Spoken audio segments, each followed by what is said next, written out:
All right, our first edition of Coaches in Transit or something, I don't know. We're going to come up with a name, but new football coach Tim Sauer takes over the program this year. No wins last year, but coming into a whole new brand, if you will. But first off, let's talk about transition from Coach Sullivan into your era. How did that all kind of come about? You know, it's something I don't think you ever really planned for, having your head coach of almost a decade to leave. And, you know, it's something that Jason has his reasons why he did. And, you know, Jason's been my mentor since I've been here. Ever since I was a first-year teacher, he was my mentor teacher. And Jason and I talked about it, and I said, you got to do what you want to do. And what ended up happening is the job became open, and I applied for it, and I was able to get the interview, and I was able to win the interview. I don't want to say win the interview, but I was able to get the job. But talk about your role that you have up until this point. You've been at Jesup what? This is going into year 6 at Jesup. Okay, so you've been involved with programs since you got here. Oh, yeah. In certain capacities or different capacities. I've been anywhere from offensive defensive line coach to JV defensive coach, JV offensive coach, special teams coach, weight room coach, CEO, the chief energy officer.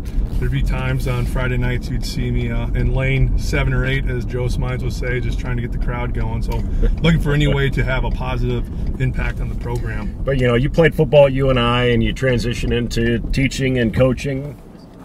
That'll happen every now and then. I got to watch my driving.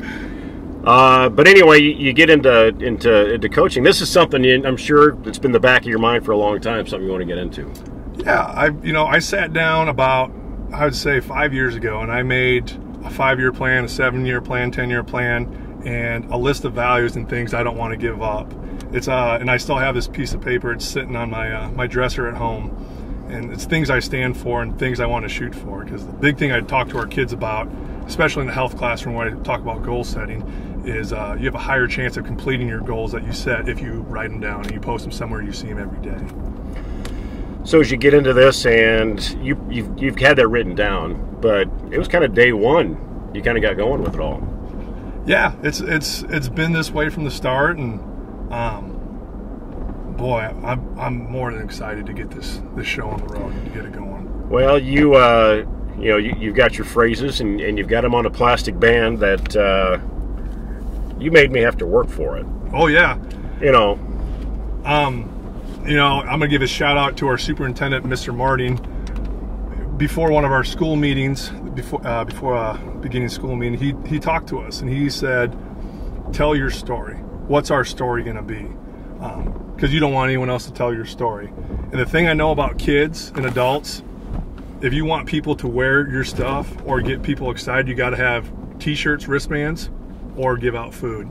And we're still doing that. If you want one of these wristbands to say it's a great day to be a Jayhawk, all it is 5 sentences, what it means to be a Jayhawk, and you send that to me, whether it's sending it to me via cell phone, email, DM on Twitter, I'll get you a band. I think we already have over 35 out, and I know once this first batch runs out, we're going to keep printing more. So, well, Luke Baldwin said, "Where'd you get that?" And I told him we had to do. So this was, I think, last week sometime. Yep. Did he complete the assignment? No, he hasn't. I don't think he has yet. Luke, you're a failure. He'll get there though. He's coming up with five reasons as you get into there. Let's talk about last year. A rough season nonetheless. No wins. I'd say a lot of injuries, but a ton of injuries. That really changed the dynamic of that team. Yeah, and it's, you don't go in. I mean, sometimes you can go in with, well, hey, plan B if this happens, maybe plan C. But I would say within the first couple games, we're already down to, M, N, O. It's just, you don't plan on your starting quarterback to tear his ACL. You don't plan on your stud offensive lineman getting hurt at another camp. And, that hurts. And those are just things you can't plan for. Well, and there was a number of concussion scares last year, too. As you look at that with Cade Nolan and some others that worked through there. How do you respond to that? What can you do differently?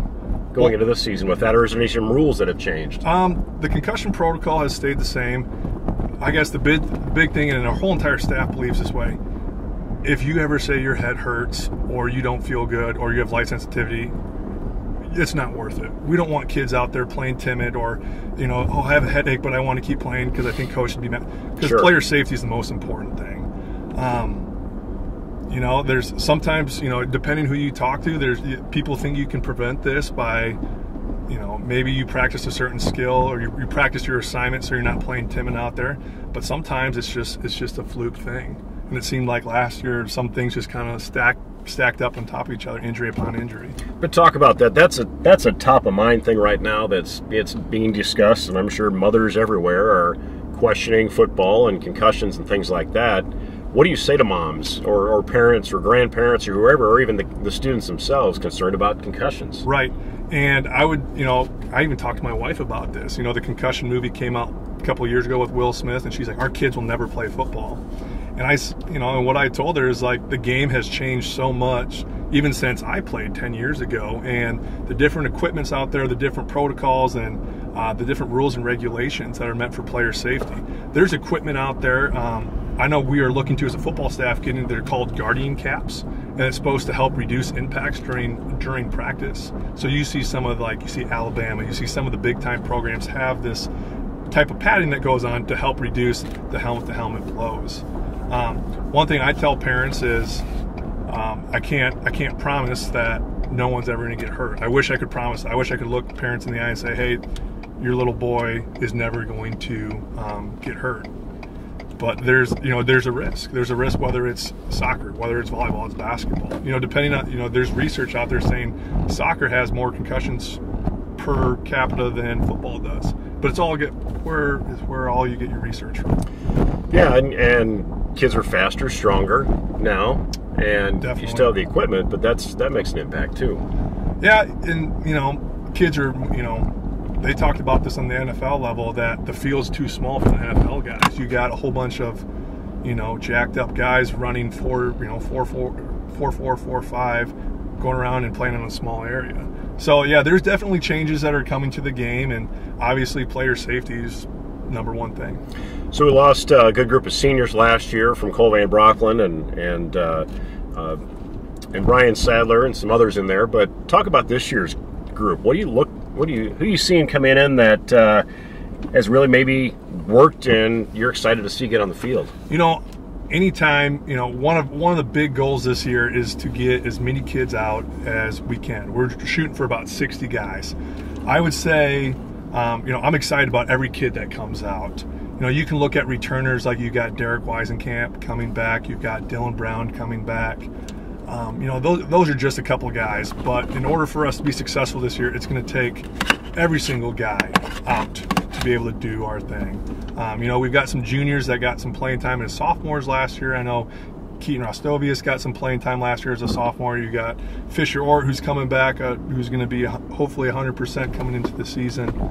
Cooper Feeling, who was just recently June Swolehawk of the Month, has been doing some amazing things in the weight room, and he's priming himself for a great junior year in football, basketball, track, and so on and so forth.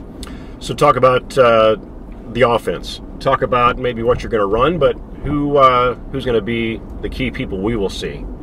You know, I could see right now, without, you know, strapping it all up, I could see us doing a little bit of running back by committee, depending on, you know, like I said before, I would love to see some guys not get hurt, but that's not the case. We're going to have people that maybe get dinged up here and there, and it's like what I've said before, it's going to take everybody. So, you know, we had Joe Girantano playing a little bit last year.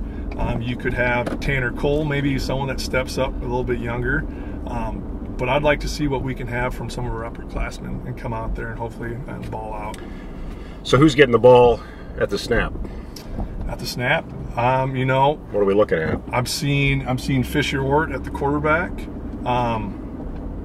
Center, you know, we lost a lot of linemen. You know, the last couple of years we've been really lineman heavy, and it's going to be interesting to see what we can fill out up front. But we might have some young guys, but we'll have some guys that have been putting in the time, and as the kids like to say, they've been grinding out there, and we'll see. I don't want to tip my cards too early here with what we got.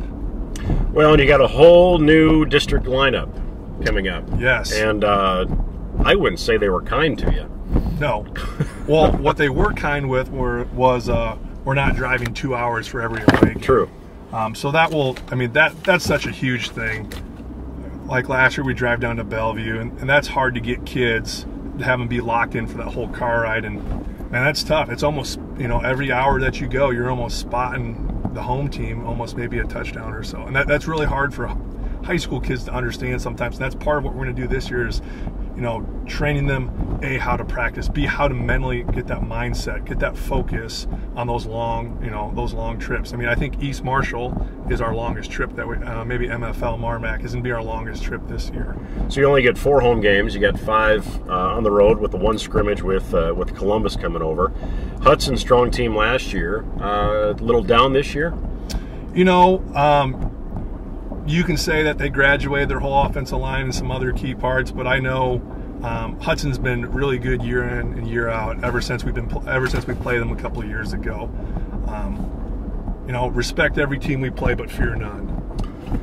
But then you look down the line of Regina putting on there, you know, after their run last year. Yeah, you know, Regina's going to be a strong school, and they have a strong tradition of everything they do. But I think we got them right where we want them, right in week 8, week 9, right with it'd be 7, 8, along with Dyke New Hartford, and that's good. You know, we played Dyke week 9 a couple years ago, and it kind of worked out in our favor, I would say. So as you transition here to start the 2018 season, and we're just weeks away, if that, talk about camp. What's in store that will be different, and because you're trying to change a mentality and get some kids re-energized from last year. Definitely. There's a lot of different changes. I mean, for instance, where we practice. We used to practice kind of north of the one-room schoolhouse. Now we're going to go to south side right by, is that 4th Street? Whatever street that is right over there. Prospect. Prospect Street. So the fields moved. We're going to have some speakers out there to have some music for the kids. We're going to... well, what kind of music are we talking? We're talking about probably some rock pregame, some actual good music. Some of the music the kids listen to is questionable, but just something to kind of have a little pep in their step as we go out there. So what, as you join us, Nate Clayberg, Tim Sauer, head coach, Jesup Jayhawks, doing something new this year on the Jayhawk Sports Network of, you know, get a chance to catch up with Coach here once, you know, every week, kind of before things start. We always did a pregame with Coach Sullivan, but if anybody's seen Comedians in Cars Getting Coffee with Jerry Seinfeld, or I'm sure your favorite of the Carpool Karaoke. Yep, Carpool Karaoke. You know, we're not going to probably bust into singing, but we'll see how the weeks evolve.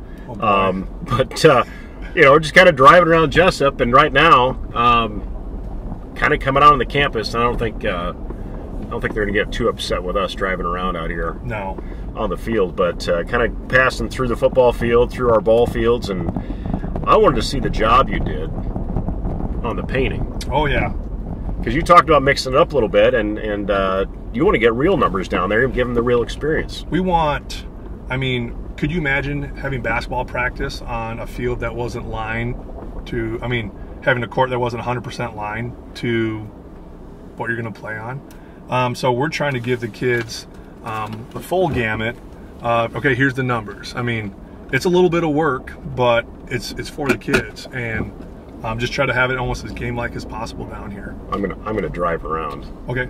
I'm not in the school vehicle, but I'll just blame you if they get upset. That's fine. If that works. So it's always, yeah. I was driving down here last week, this week, just because, you know, carrying a portable speaker. I have a timer system that we're going to use this year that's going to help keep us on track. What are you keeping, you going to college and doing some periods on practice or what? Oh yeah. I mean, time is the, you know, and I'm telling our kids this, time is the worst 4-letter word out there. And we can be so lost out here. It's so easy to sometimes lose track of time, and so we have a managerial staff, about 5 kids this year, and we're gonna have one person be in charge of all the time, and so just always changing period to period. This is gonna get awkward, but we're gonna get outside. and hang on. But stay with us, folks. We got to check out this new field as we work through this.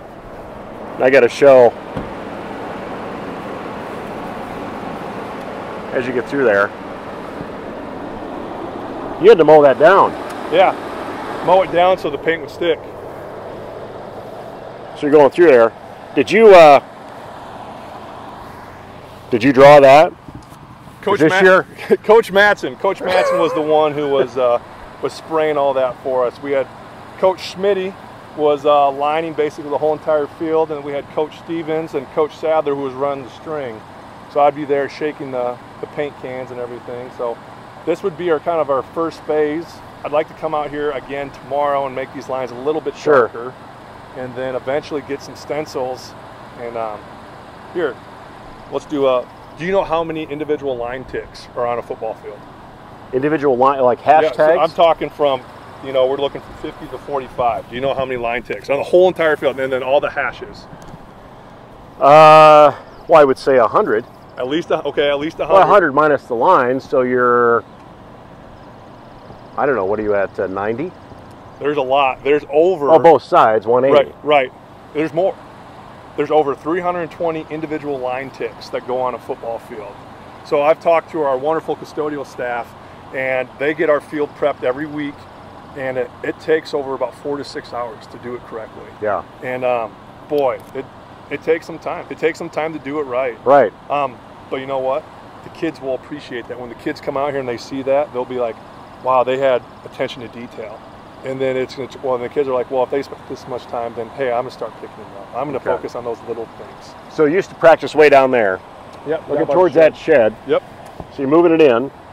So it's gonna move middle school around a little bit. Yep. So we're gonna move middle school down just a little bit further there, which is gonna be great because we have our little water trough system just right past the softball shed. So it's gonna be closer to the middle school kids.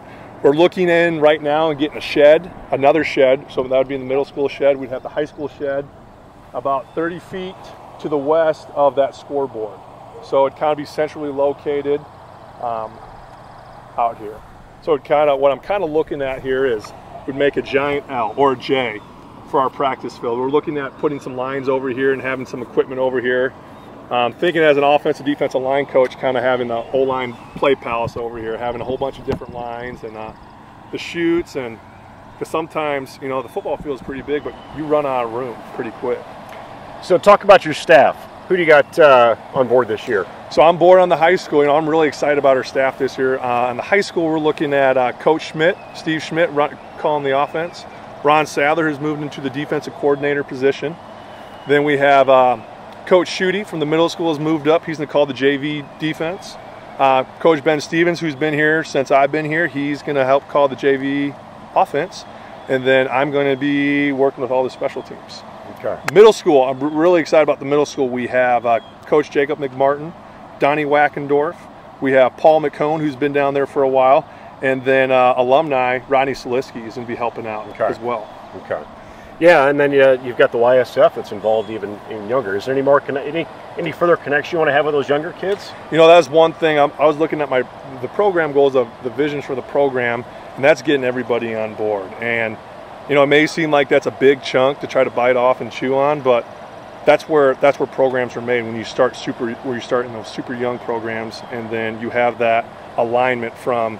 Like one big thing is, and it seems silly, is just using the same cadence from third grade all the way up to high school. And that's something little where that's a program goal for the YSF and even the younger guys. And then the middle school is using some more of the same terminology and having the coaches coach the same way we do at the high school. So that way it's a smooth transition from program to program to program. Any changes on what type of offense you're going to run? Based on your personnel? That's a big thing. Where I'm from, Rosemont Irish up in Minnesota, we've ran the veer for about 25 years, and that's just because it's a system we'll be able to plug kids in. And here we can't do that here. We're always looking, we're always evaluating how can we put our kids in the most successful position possible. So that's the most important thing. I don't want to put a kid out there that can't be successful in a certain role. So you heard it from him, from the coach himself. Things are changing and evolving, at least for the Jesup program. And what is it you always say? Great day to be a Jesup. It is. Yeah. We'll try and do this every week. Coach, thank you. Thank you, Nate.